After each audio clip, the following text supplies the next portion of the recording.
નમસ્તે વિદ્યાર્થી મિત્રો, આજે આપણે ધોરણ 3 ગણિત વિષય ચેપ્ટર નંબર 12 ચેપ્ટર 12 નો છે આપણે ભાગ પાડી શકીશું રસ્તા ચેન્જ છે.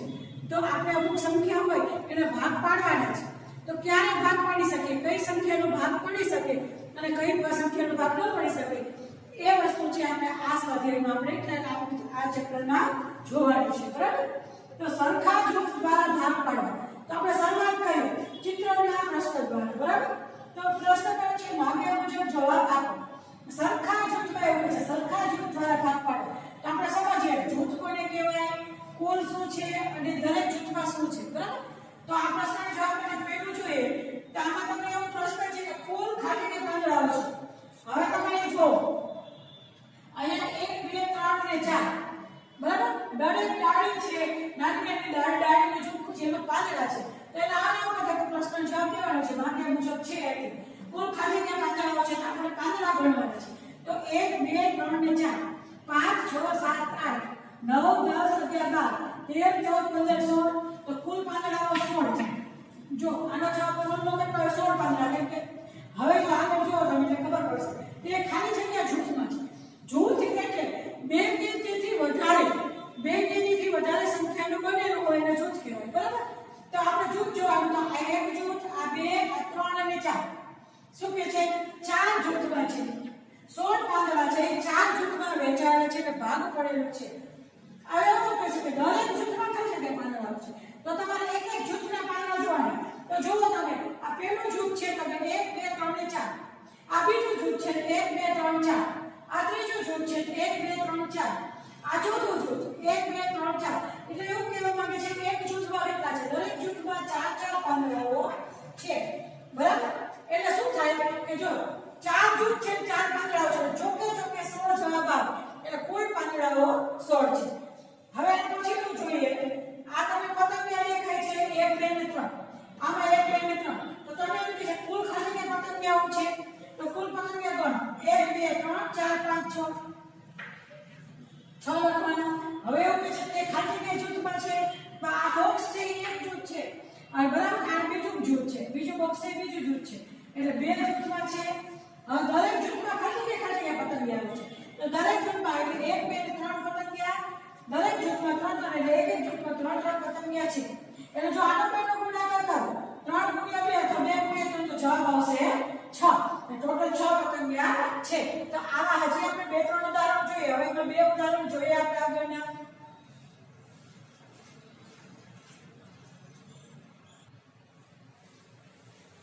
ચાલો ત્રીજું જોઈએ કે કુલ ખાલી દડાઓ છે. તો અહીંયા દડાઓ દેખાય છે તમને 1 2 3 4 5 6 7 8 9 10 11 12 13 14 15 16 17 18 19 20 21 22 23 24 25. તો કુલ દડાઓ 25. તે કેટલા જૂથમાં છે?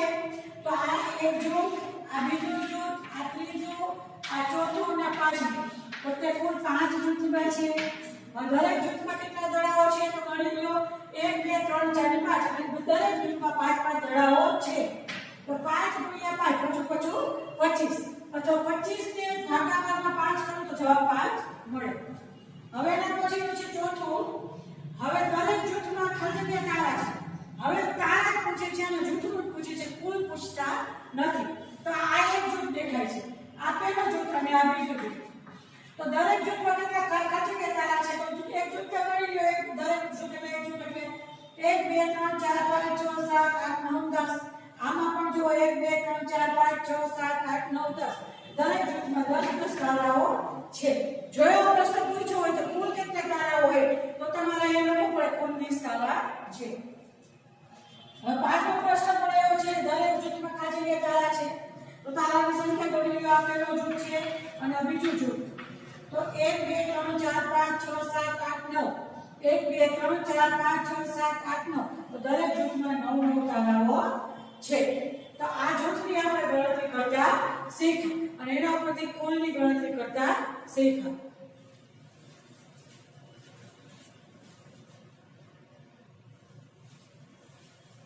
ચાલો હવે આપણે થોડો પ્રશ્નમાં એ જ રીત છે પણ થોડો ફેરફાર છે એ જોઈ લઈએ. દરેક માળામાં સરખામણી આવે તે રીતે 24 મણકા દોરવાના છે. મણકાની સંખ્યા 24 છે અને તમે માળા દેખાય છે 1 અને 2. તો આપણે સરખી સંખ્યામાં બંને માળાનો ગોતી કે મણકા આવે એ રીતે આપણે મણકા ગોઠવવાના છે. તો આના માટે શું કરવું પડે? આપણે 24 મણકાના ભાગ પાડવાના છે 2 ભાગ. શું કામ કે 2 માળા તમારે આપણે છે બે માળામાં જ સરખા ભાગે ગોઠવવાના છે. તો દરેક માળામાં આપણે કેટલા મોટી ગોઠવશું તો આપણે માળા બનશે 24 મણકા વપરાઈ જવા જોઈએ. તો 24 ના આપણે એવા 2 ભાગ પાડવાના. તો 2 ભાગ પાડવા તો 24 ભાગ્યા 2 કરવું પડે. શું 24 ભાગ્યા 2 કરો અથવા તમારે ક્યાં 24 આવે છે તો દરેક ઘડીએ તમે 2 સુધી બોલી લો. કેમ કે 24 લાવવા માટે 2 નો ઘડીઓ બોલશો તો 2 ગામ 20 ત્યાં ઘડીઓ પૂરો થઈ જાય. બરાબર? પછી આગળ જવાનું 11 નું 22 12 નું 24. બરાબર? જો તમને ન આવડે તો નાનો ભાગાકાર કરી નાખો. 24 ભાગ્યા 2 નું 2 એ શું કે આવશે? 75 2 નું 4. તો તમને ભાગફળ મળી ગયું 12. તો દરેક માળામાં આ માળામાં આમે 12 અને આમે 12 મણકા દોરવાના છે. તો દોરી લઈએ 1 2 3 4 5 6 7 8 9 10 11 અને 12. આમાં પણ 12 મણકા દોરીએ 1 2 3 4 5 6 7 8 9 10 11 અને 12. તો બંને માળામાં દરેક માળામાં 12 મણકા આવશે. એટલે 12 + 12 એટલે 24 થઈ ગયા. બરાબર? હવે એના પછીનું જોઈએ કે દરેક માળામાં સરખા મોતી આવે ત્યારે 21 મણકા દોરવાના છે. તો 21 ભાગ્યા 3 એટલે 3 ના ઘડિયામાં ક્યાં 21 આવે છે? તો તમારા 3 ના ઘડિયામાં 21 આવશે. તો તમે બોલો છો 3 ના ઘડિયામાં કે માળા 3 છે એટલે ત્રણેય વચ્ચે આપણે 21 મણકા ગોઠવવાના છે. તો 3 × 3 3 નું 6 3 તેરી 9 3 ચોક 12 3 50 15 3 ચોક 18 3 7 21. જો 3 ના ઘડિયામાં 3 ને 4 7 સાથે ગુણાકાર કરીએ તો 21 જવાબ આવે છે. તો એનો મતલબ કે દરેક માળામાં 7 મણકા હશે. તો આપણે ગોઠવીએ 1 2 3 4 5 6 અને 7. 1 2 3 4 5 6 અને 7. 1 2 3 4 5 6 અને 7. તો આપણી પાસે કુલ મણકા 21 થઈ ગયા. આ 7 એટલે 7 × 7 7 × 14 7 તેરી 21. તો દરેક માળામાં કેટલા મણકા આવ્યા? તો 1 2 3 4 5 6 અને 7. તો દરેક માળામાં 7 મણકા આવ્યા.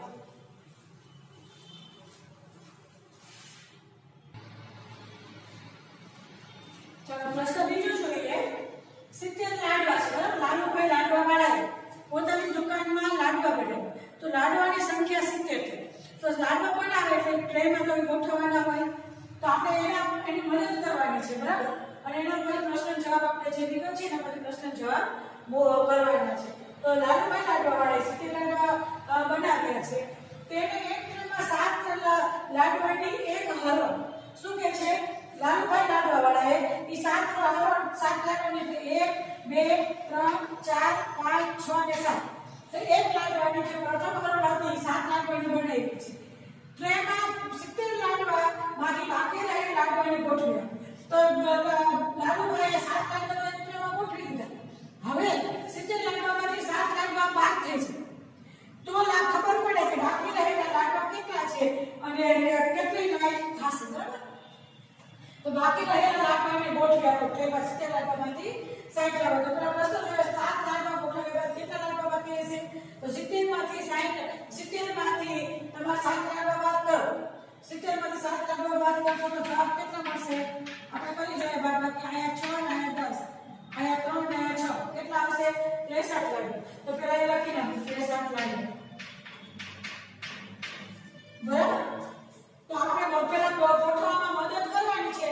તો જોઈ લઈએ 70 લાડવા તો 3 થઈ ગયા. હવે 7 થઈ ગયા. પછી 8 9 10 11 12 13 અને 14. 7 લાડવાની હરણ બનાવવાની છે. તો એક 7 બીજા 7. હવે ત્રીજા 7 5 6 અને 7 1 2 3 4 5 6 અને 7. આ જો પાંચમી ટ્રે 1 2 3 4 5 6 અને 7. આ પાંચમી હરણ એટલે પાંચમી ટ્રે. પછી આ છઠ્ઠી ટ્રેની હરણની તો 1 2 3 4 5 6 અને 7. આ સાતમી હરણ છઠ્ઠી હરણ. હવે સાતમી હરણ 1 2 3 4 5 6 અને 7. 1 2 3 4 5 6 અને 7 1 2 3 4 5 6 અને 7 1 2 3 4 5 6 અને 7 જો 10 એ 10 છે પહેલી બીજી ત્રીજી ચોથી પાંચમી છઠ્ઠી સાતમી આઠમી નવમી દસમી તો આપણે 10 એ હરોળમાં આપણે 70 લાગવાને ગોઠવી નાખ્યા 70 ની ગણતરી કેવી રીતે કરવાની તો 7 * 7 7 * 14 7 * 7 * 28 7 * 35 7 * 45 સત્યો 49 7 8 7 8 70 તો જો લાલભાઈ આટલા લાડવા આપણે એક હરોળમાં ગોઠવી નાખ્યા હોય એના પછી સત્વાડા હોય તો 7 લાડવા ગોઠવ્યા હોય કેટલા લાડવા ગોઠવવાના બાકી રહે તો 63 લાડવા આપણે ગોઠવો અને લાલભાઈ ગોઠવેલા બતાવ્યા એટલે એનો જવાબ 63 લખો બરાબર હવે 7 લાડવા ત્રણ હરોળમાં ગોઠવી દીધા બાદ કેટલા લાડવા બાકી હશે હવે એવું કહે છે આ પહેલી બીજી અને ત્રીજી આ ત્રણ હરોળમાં 7 લાડવા 7 7 અને 7 ગોઠવી લે ત્યાર પછી કેટલા ગોઠવાના બાકી તો ત્યાર પછી આપણે કેટલા ગોઠવા જોઈએ તો 7 7 હરોળ અને 3 હરોળ અને 7 7 લાડવા તો 7 તેની 21 70 માંથી 21 બાદ કરના 70 માંથી 21 બાદ કરું તો 49 લાડવા આપણે ગોઠવવાના બાકી રહે તો આપણે 49 લાડવા લખી નાખો જવાબ જો તમે બાદબાકી કરી હોય તો 70 માંથી 3 હરોળના 7 + 7 + 7 7 તેની 21 बात करिए तो અહીંયા આવશે 6 ને અહીંયા આવશે 10 માંથી 1 જાય તો 9 અને 6 50 છે 6 માંથી 2 જાય તો 50 લાડવા બાકી આજે ગોઠવવાના રહેશે હવે એના પછીનો છે જો 70 લાડવા માટે કેટલી હરોળ બનશે તો આપણે જોઈ શકો છો તમે 1 2 3 4 5 6 7 8 9 ને 10 70 લાડવા આપણે 10 હરોળમાં ગોઠવ્યા ત્યારે આપણે બની ગયું 10 હરોળ બનશે હવે ઊંધો પ્રશ્ન છે જો દરેક હરોળમાં 10 10 લાડવા મૂકીએ તો કુલ કેટલી હરોળ બનશે જો એક હરોળમાં 7 લાડવા મૂક્યા તો 10 હરોળ બની તો એક હરોળમાં 10 લાડવા મૂકીએ તો કેટલી એના ઊંધા હરોળ બનશે તો 7 હરોળ બનશે કેમ કે તમે જો 10 નો ઘડિયો 7 સુધી બોલો તો 10 + 70 અને 7 નો ઘડિયો 10 સુધી બોલો તો પણ 70 જવાબ આવે છે બરાબર તો જો દરેક હરોળમાં 10 લાડવા મૂકીએ તો કુલ આવી 7 હરોળ બનશે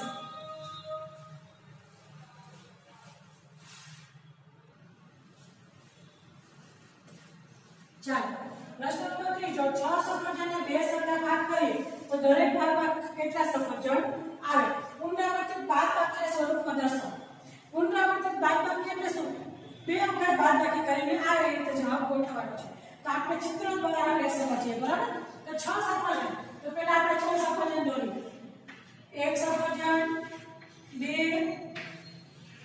3 4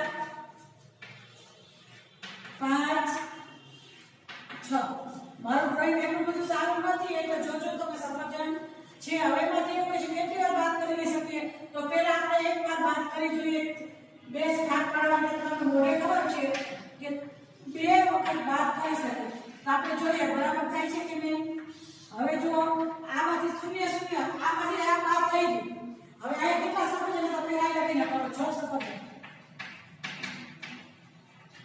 બરાબર હવે કેટલા બાકી રહ્યા હવે કેટલા બાકી રહ્યા છે જો આ એક વાર બાદ થઈ ગયો આમાંથી એટલા બાદ થઈ ગયા અહીંયા 0 0 આવી ગયું પણ આ ત્રણ બાકી છે હજી આ વધ્યા છે તો એ સફરજન નીચે ઉતારો 1 2 અને 3 આ ત્રણેય સફરજન નીચે ઉતાર્યા અહીંયા 0 0 થઈ ગયું બરાબર હવે આ એક વાર બાદ થયા હવે બીજું કે જો હવે વળી પાછો 0 આમાંથી બાદ કરીએ આપણે સફરજનમાંથી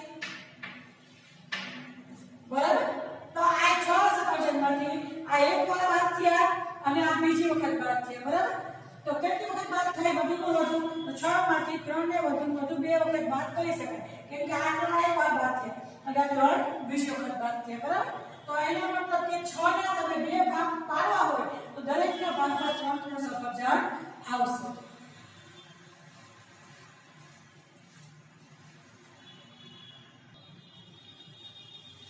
ચાલો હવે પ્રશ્ન ચોથો છે એના જેવો છે આપણે જોવાનો 12 મણકા 3 સરખા ભાગમાં કરીએ તો દરેક ભાગમાં કેટલા મણકા આવે તેને પુનરાવર્તિત બાદબાકી સ્વરૂપે દર્શાવો તો પહેલી હરોળમાં આપણે 12 મણકા કરીએ તો 1 2 3 4 5 6 7 8 9 10 11 અને 12 બરાબર?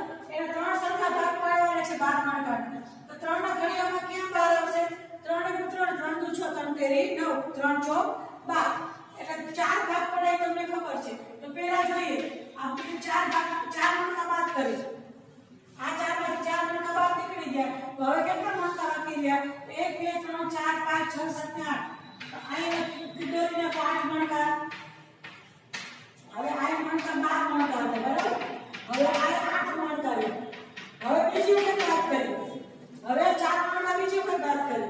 તો અહીંયા 4 મણકા બાદ કરી. તો આ બાદ થઈ ગયા 4. તો કેટલા નીચે ઉતાર્યા 4 મણકાની? તો આ 4 મણકા હજી બાકી રહ્યા. હવે હજી આ 4 મણકાને બાદ કરી નાખો. તો શૂન્ય મણકા રહ્યા લ્યો. અહીં નથી નાખો, શબ્દમાં લખો શૂન્ય. એટલે ભેગું નથી. શૂન્ય મણકા બરાબર? જો આ શું છે? 12 મણકા પહેલા જોઈએ. એમાંથી એક વાર 4 મણકા બાદ કર્યા. બરાબર? તો 4 મણકા બાદ કર્યા તો કેટલા બચ્યા? 8 મણકા. એમાંથી બીજી વખત બાદ કર્યા. પછી એમાંથી ત્રીજી વખત બાદ કર્યા. કેવું કે છે? 3 વખત સરખા ભાગ પાડવાના છે. એક વાર, બે વાર અને 3 વખત. તો શૂન્ય મણકા જ્યાં સુધી ન આવે એટલે બધી બાદબાકી 4 માંથી 4 મણકા બાદ ન થાય ત્યાં સુધી આપણે લખવાનું હતું. બરાબર? તો આ આપણે કર્યો દાખલા નંબર પ્રશ્ન નંબર 4. બરાબર? એના પછીનો છે 15 ફૂલ. તો એ તમારે જાતે કરવાનો છે. અને જાતે કરવું જો ન સમજાય તો આપણે એ દાખલો આપણે શેમાં ઝૂમમાં સમજી લઈશું. બરાબર? એના પછીનો પણ એવો છે. જો સમજાય જૂથના પક્ષીઓ કંઈક ઉડે છે. જો સમજાય તો કરવાનો છે. બાકી જો એ ટાઈમ મળશે અહીંયા હું વિડીયોમાં કરાવીશ. તો એ પણ આપણે ઝૂમમાં સમજી લઈશું. આ વિડીયોને હું પૂરો કરું છું. નેક્સ્ટ આગળનો પ્રશ્ન છે એ પછી તમે નેક્સ્ટ વિડીયોમાં આપણે જોઈશું. આવજો.